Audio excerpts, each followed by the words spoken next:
ada di BUMN-BUMN kita, asetnya adalah senilai lebih dari 1.000 triliun US dollar. Harusnya BUMN itu menyumbang kepada kita minimal 50 miliar dolar.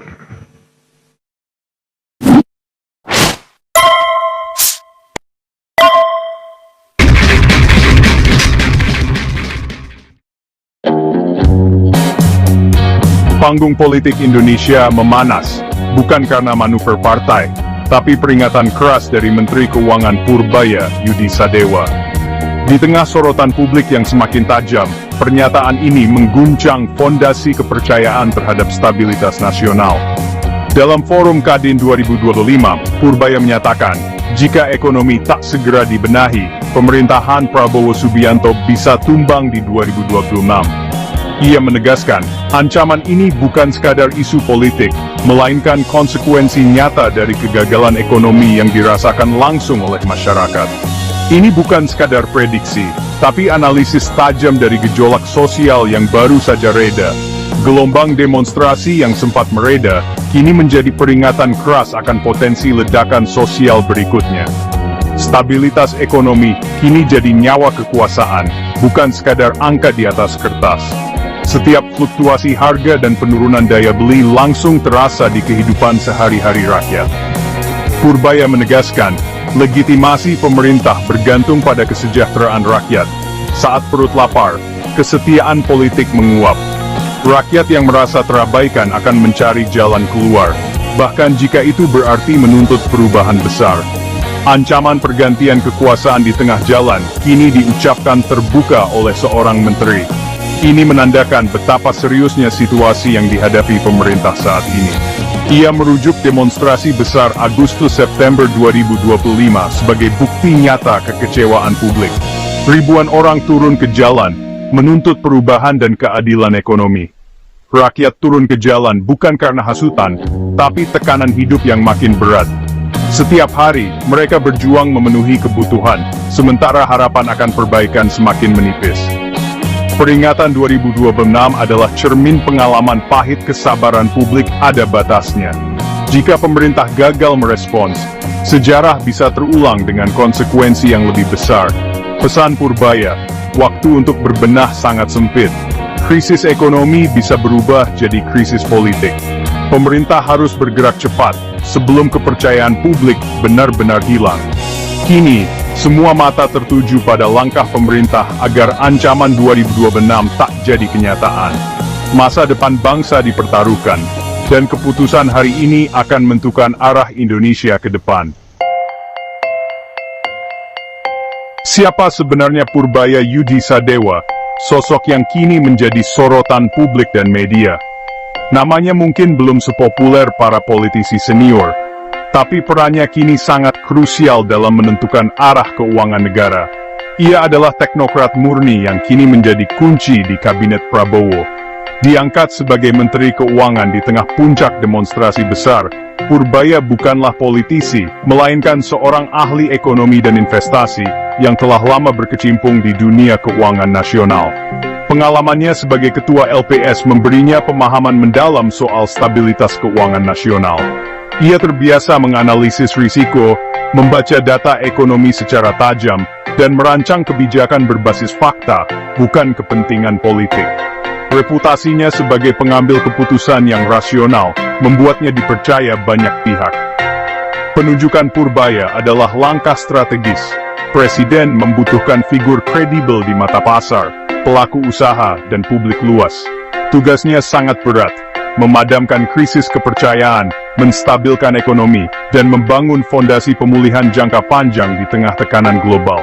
Ia langsung mendiagnosis akar masalah, peredaran uang di masyarakat macet, konsumsi menurun, dan kepercayaan publik terguncang. Dengan gaya belak-belakan, Purbaya bicara terbuka soal risiko kejatuhan pemerintah, jika masalah ini tak segera diatasi. Ia sadar betul, mengakui situasi buruk adalah langkah pertama menuju solusi. Dengan transparansi dan keberanian, Purbaya berusaha membangun kepercayaan baru, demi masa depan ekonomi Indonesia. Untuk memahami urgensi pernyataan Purbaya, kita harus menengok kembali ke Agustus-September 2025, masa yang penuh gejolak dan ketidakpastian. Pada periode ini, suasana di berbagai kota besar Indonesia, terutama Jakarta, terasa sangat tegang. Jalanan dipenuhi keresahan, dan masyarakat dari berbagai lapisan mulai menunjukkan ketidakpuasan mereka secara terbuka. Ratusan ribu orang, mahasiswa, buruh, pedagang, ibu rumah tangga, turun ke jalan menuntut perbaikan ekonomi. Demonstrasi ini terorganisir, mencerminkan akumulasi kekecewaan masyarakat yang sudah lama terpendam. Tidak hanya di Jakarta, aksi serupa juga terjadi di Surabaya, Medan, hingga Makassar, menandakan bahwa keresahan ini bersifat nasional dan melibatkan berbagai kelompok usia serta profesi. Pemicu utamanya adalah kebijakan ekonomi yang memberatkan, harga kebutuhan pokok meroket, dan subsidi yang dipangkas secara drastis. Banyak keluarga kesulitan memenuhi kebutuhan sehari-hari, sementara harga BBM dan listrik terus naik. Masyarakat merasa pemerintah lebih peduli pada neraca anggaran daripada dompet rakyat, sehingga kepercayaan publik pun menurun tajam. Spanduk protes soal harga beras, listrik, dan nafta jadi pemandangan umum di setiap sudut kota. Skala aksi ini mengingatkan banyak orang pada reformasi 1998, saat krisis ekonomi memicu kemarahan publik dan perubahan besar dalam pemerintahan. Kini, sejarah seolah berulang dengan tuntutan yang sama kerasnya. Pemerintah dihadapkan pada dilema besar, menindak tegas atau mendengarkan tuntutan rakyat. Ketegangan memuncak ketika demonstran menduduki area parlemen dan istana, memaksa Presiden Prabowo untuk mengambil langkah drastis, termasuk merombak tim ekonomi demi meredam gejolak. Pengangkatan Purbaya sebagai Menteri Keuangan adalah respons langsung atas kegagalan kebijakan lama. Langkah ini diharapkan mampu mengembalikan kepercayaan publik dan menstabilkan situasi ekonomi yang sempat nyaris tak terkendali. Menurut Purbaya, demonstrasi besar bukan sekadar provokasi politik, tapi akibat kebijakan ekonomi yang menekan daya beli. Pemerintah terlalu fokus pada disiplin anggaran, membuat uang di akar rumput seret. Pertumbuhan uang primer, M0 melambat, uang tunai di masyarakat berkurang. Pedagang, ojek online, warung makan, semua mengeluh sepi. Dana pemerintah menumpuk di bank sentral, tak segera dialirkan ke masyarakat. Akibatnya ekonomi lesu, konsumsi turun, produksi menurun, PHK meningkat, lingkaran setan ekonomi, harga naik, pendapatan stagnan, daya beli anjlok. Masyarakat terpaksa berhemat, memperparah siklus negatif. Inilah bahan bakar utama kemarahan publik yang meledak di jalanan. Purbaya menawarkan solusi sederhana, buka keran dana pemerintah yang selama ini menganggur. Jika masalahnya kekurangan likuiditas, solusinya suntik uang ke sistem. Dana besar pemerintah di bank sentral dipindahkan ke bank komersial nasional.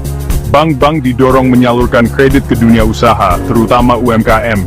Paradigma berubah, uang harus berputar, bukan mengendap. Efek ganda diharapkan, kredit menggerakkan produksi, gaji dibelanjakan, ekonomi hidup. Risiko inflasi ada, tapi dalam krisis, suntikan likuiditas dianggap lebih penting. Ini pertaruhan besar, langkah berani di tengah krisis. Eksekusi solusi darurat ini berlangsung cepat. Setelah restu Presiden, Kemenku mengidentifikasi 2,76 triliun dana siap digelontorkan. Dana dipindahkan ke bank BUMN dan swasta nasional, agar manfaatnya terasa hingga daerah. Bank wajib menyalurkan kredit produktif ke sektor padat karya seperti UMKM, manufaktur, pertanian. Sistem perbankan kini punya amunisi baru, suku bunga kredit diharapkan turun.